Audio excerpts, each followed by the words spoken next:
You're listening to Vaccination on ReachMD, and this episode is sponsored by CSL Seqirus.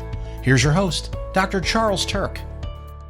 Welcome to Vaccination on ReachMD. I'm Dr. Charles Turck, and joining me to discuss the impact of the last pediatric flu season and the importance of vaccination is Dr. Ravi Jhaveri.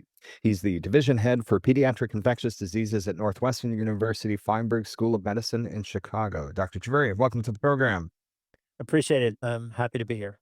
So, Dr. Jhaveri, according to CDC data, the 2024 to 2025 influenza season recorded 186 pediatric deaths, making it one of the deadliest flu seasons for American children in over a decade. So, what does this number suggest to us about the burden of pediatric influenza and the urgency of vaccination? Yeah, it really reminds us that flu is sort of an ever-present risk, that we continue to need to be vigilant about vaccinating all children. Flu vaccination is recommended for all kids 6 months and older. When you think about the numbers of kids who die of flu and flu-related complications, while some of them certainly have medical conditions, existing illnesses that put them at high risk, a lot of these kids really have no other medical conditions. They're previously healthy, and they contract flu and either have complications from the flu itself or might have a secondary bacterial infection, which is probably one of the more common causes that adults and children die from flu.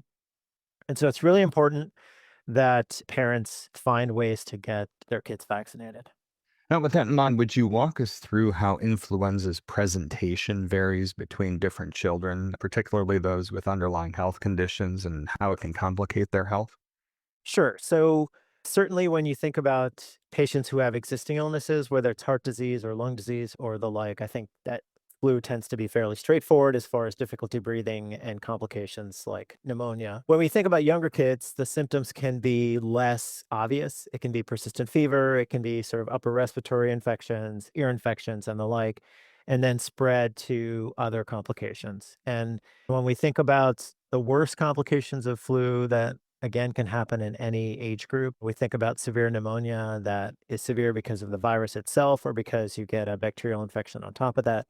Flu and the inflammation can affect the brain. And so this is what we call influenza-related encephalopathy. And so these complications are out there, and we know that the evidence is there that you can get vaccinated and reduce the risk significantly. And certainly if you get diagnosed with flu, that you could potentially seek medications to help control the virus. Now, how can real-time surveillance and strain tracking help us prepare for and respond to seasonal pediatric flu surges? Surveillance is really important. It helps us see when the season is really starting to hit the upslope. And we encourage that as soon as vaccine is available, that patients find a way to get vaccinated. So typically that ends up being in the September, October months is usually when we see that. And it's hopefully a few months before the flu season really kicks off. But sometimes the surveillance shows us that flu season is starting early, and we have to be much more vigilant about pushing out vaccine. And some people may remember back in 2009 when we had the pandemic H1N1 flu that emerged. That happened in April. We saw upticks in activity towards the end of what we expected to be flu season, and that was a clue for us that something new and different was happening. For those just joining us, this is Vaccination on ReachMD. I'm Dr. Charles Turck, and I'm speaking with Dr. Ravi Jhaveri about the burden of pediatric influenza and strategies for addressing it. Now, Dr. Jhaveri, let's shift gears and talk about vaccine hesitancy for a moment. With concerns about vaccines continuing to pose a barrier to flu prevention, would you speak to the safety of current influenza vaccines for children, particularly with the availability of thimerosal-free options? So we've been using flu vaccines for decades, and we've had a recommendation for vaccinating all children for many years now. The vaccines are exceptionally safe in their profile, and they're effective not only at reducing the severity of illness, but also in preventing you from getting infected. So they work in both ways. Almost all the versions of influenza vaccine actually do not have thimerosal. They haven't had it for quite some time. That is prior to any sort of alarmist language that's happened recently. And so people can feel confident that's really not going to be an issue. Now, beyond safety, what are the most significant barriers affecting access to flu vaccines for kids today, and what strategies have proven most effective in improving vaccination rates?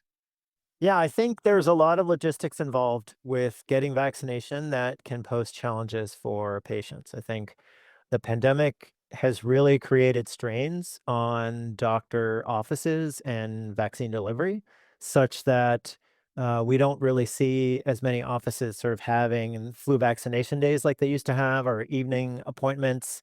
It's really become a challenge. And so the burden often falls on families to find a pharmacy, find a mobile clinic, find a maybe school-based clinic, some alternative means outside the office for them to get vaccinated. And so many physicians will still vaccinate within an appointment. So if you happen to have a annual physical or a well child check, it's easy to get vaccine at that time. But getting vaccination outside that visit can be more challenging. And so really just trying to capitalize on opportunities wherever you are interacting with the medical system to try to get vaccine. And before we close, Dr. Jhaveri, what message would you want our listeners to take away with them into our next flu season? Yeah, I would just impress upon everyone that flu is an ever-present illness. It's not benign in any age group, and particularly in children.